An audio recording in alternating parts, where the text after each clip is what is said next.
नमस्कार, आप देख रहे हैं पब्लिक टीवी इंडिया और मैं हूं आपके साथ मानवी ठाकुर। आज की कुछ खास खबरें।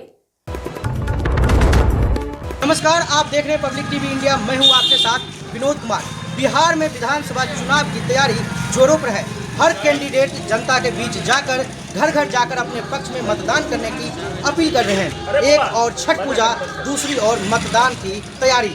कैसा है सर? हमारे साथ रोसड़ा से बीजेपी के प्रत्याशी वीरेंद्र पासवान जी मौजूद है, सिटिंग एमएलए है। यहाँ से आपसे बात करेंगे। सर, एक तरफ छठ पूजा चल रहा है, दूसरी ओर आपकी कैंपेनिंग चल रही है, किस तरह के समन्वय बैठा रहे हैं?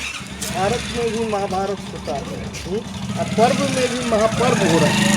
एक तरफ हम लोग का लोक आस्था का पर्व जो है छठ है, जिसमें प्राकृतिक पूजा यानी कि किसान के घर में जितने भी जो है अपना फसल आता है सबका हम लोग पूजते हैं। और प्राकृतिक दृष्टिकोण से गांव के नौजवान मिलकर के अपने आहार पोखर को जो है सफाई करते हैं, इसीलिए इसको लोक आस्था की पर्व को मनाते हैं और उल्लास के साथ मनाते हैं। इसी पर्व में लोकतंत्र का महापर्व की भी तैयारी चल रही है, जिस तैयारी में हम लोग जो है गांव-गांव अपने जो है मतदाता बंधु के पास पहुंच रहे हैं, मतदाता मालिकों के पास पहुंच रहे हैं। सर, आप यहाँ से सिटिंग एमएलए हैं, 5 साल आपने काम किया लोगों के बीच। हमारी जनता को अगर आप बता सके 5 साल में वीरेंद्र पासवान जी ने जो काम किया है जिसकी वजह से जनता को नहीं वोट देना चाहिए, कुछ काम करना है। जनता को वोट नहीं देना चाहिए, जनता को वोट देना चाहिए। हाँ, आप जान रहे होंगे इस गांव में यानी कि अनिल जी का यह दरवाज़ा है और विगत 50 वर्षों से जो है लोग मांग कर रहे थे माहे पुल। उस पुल की स्वीकृति हो गई है, सारी प्रक्रिया हो गई है और मार्च से जो है उसमें काम प्रारंभ भी हो जाएगा। यह परिचित मांग इस गाँव का पूरा हुआ है। सर, रोसड़ा विधानसभा की हम बात करते हैं। रोसड़ा विधानसभा में जो सिंधिया क्षेत्र है खास करके, उस क्षेत्र में अभी भी विकास उस स्तर का नहीं हो पा रहा है। खास करके कई ऐसे गांव हैं जहां पे नाले की समस्या है, जो मूलभूत सुविधाएं हैं वहां पे सड़कें नहीं बन पा रही है। ये कैसे हो सकता है? अब देखिए, सिंधिया की बात जब कहेंगे तो सिंधिया जो है समस्तीपुर जिले का जो है पूर्वी भाग है।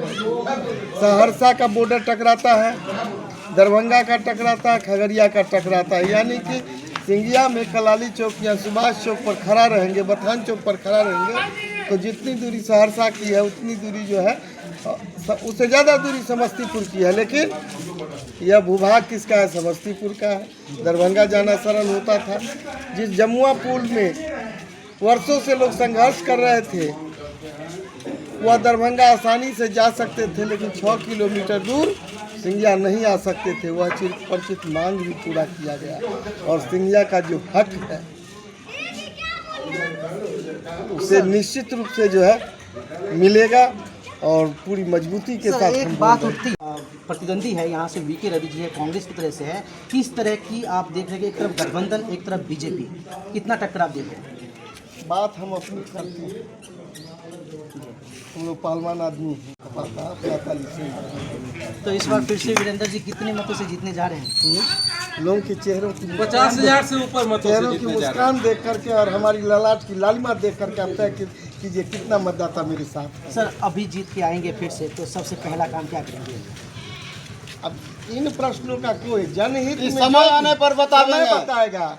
जनहित की जो बातें हैं सब बात पर जो है सर, और जीवन है तो विकास चलते रहता है। विकास की कोई अंतिम रेखा नहीं है। जिस तरह धरती पर जीवन है, आवश्यकताएं बढ़ती जाएगी और सरकार तो कल तक गरीबी हटाओ की बात चलती थी। अब गरीबी उन्मूलन के बाद 2047 में विकसित राष्ट्र कैसे बनेगा, उसके नागरिक हम आप कैसे कहलाएंगे, उसके लिए सरकार 17 योजना को जो है क्रियान्वयन कर रही है। 17 योजना पर जो है काम किया जा रहा है और 17 योजना में जो है अंतिम व्यक्ति तक सरकार की योजना और वाणी कैसे पहुंचेगी उस पर पहल किया जा रहा है। यह सरकार की दूरगामी लक्ष्य है। आप पूर्वोत्तर देखिए, पश्चिम देखिए, उत्तर देखिए, दक्षिण देखिए, सभी जगह जिस हिसाब से विस्तार किया जा रहा है और विकास की जो गाथा लिखी जा रही है उसमें निश्चित रूप से हम उम्मीद करते हैं और माननीय नीतीश जी के नेतृत्व में जिस तेजी से विकास की गाथा लिखी जा रही है, 2035 में जो है बिहार में बाहर से लोग आकर के पलायन करेंगे, पलायन आकर के यहाँ रोजगार को तलाश करेंगे। जैसा कि 14वीं शताब्दी में जिस समय सरस्वती नदी विलुप्त हो गई, सिंधु घाटी की सभ्यता अस्तित्व खोने के कागार पर चला गया, तो पश्चिम से लोग आकर के यहाँ अपना जीवन को बसाए और व्यवसाय किए। उसका जो है आज भी छोटा छोटा शहर है जहाँ पर देखेंगे जितने भी मारवाड़ी समाज के लोग हैं, उस समय वहाँ से पलायन आकर के हमारे जो है बुद्धम शरणम गच्छामि की बुद्ध का संदेश दे करके जो है इस समाज में जो है गुड़ की तरह मिल गए। सर, ये बहुत बड़ा दावा है कि 2035 में लोग बिहार में कमाने के लिए आएंगे। निश्चित रूप से हमारे पास जो पानी का भंडारण है, जितनी नदियां हैं, उसका जो जल प्रबंधन किया जाता है, पूरे दावे के साथ कहता हूं। और जिस हिसाब से पानी का जो है घोर संकट दुनिया में दिखाई पड़ रही, कहीं खूब बारिश कहीं सूखा, और सरकार जो है माननीय मोदी जी 14,000 करोड़ पश्चिमी कोसी कैनाल विस्तार का जो आधुनिकीकरण का पैसा दिए हैं, समस्तीपुर की मंच से भी घोषणा किए हैं जो इसका आधुनिकीकरण करेंगे। और हर किसान के हाथ में जब खेत में जब पानी पहुंचेगा तो हर लोग के हाथ में काम मिलेगा, और जब हर हाथ में काम मिलता है तो सोने की चिड़िया की उपाधि मिलती है। जी बिल्कुल, तो ये थे वीरेंद्र जी। और जैसे कि आपने खास बात सुना, तो जो कहा जा रहा है सबसे पहले जो मूलभूत सुविधाएं होती है उसकी ज़रूरत होती है, लेकिन बिहार में जिस तरह के विकास की बात की जा रही है, उन्होंने दावा किया कि बिहार इस लेवल से विकसित होगा और क्षेत्र इस लेवल से विकसित होगा कि पलायन रुकेगी और आने वाले समय में लोग यहाँ पर काम करने के लिए आएंगे। हालांकि जनता का क्या फैसला होता है ये तो वक्त के साथ ही पता चलेगा। फिलहाल अब तक के लिए इतना ही। तमाम तरह की खबरों के लिए बने रहें पब्लिक टीवी इंडिया के साथ।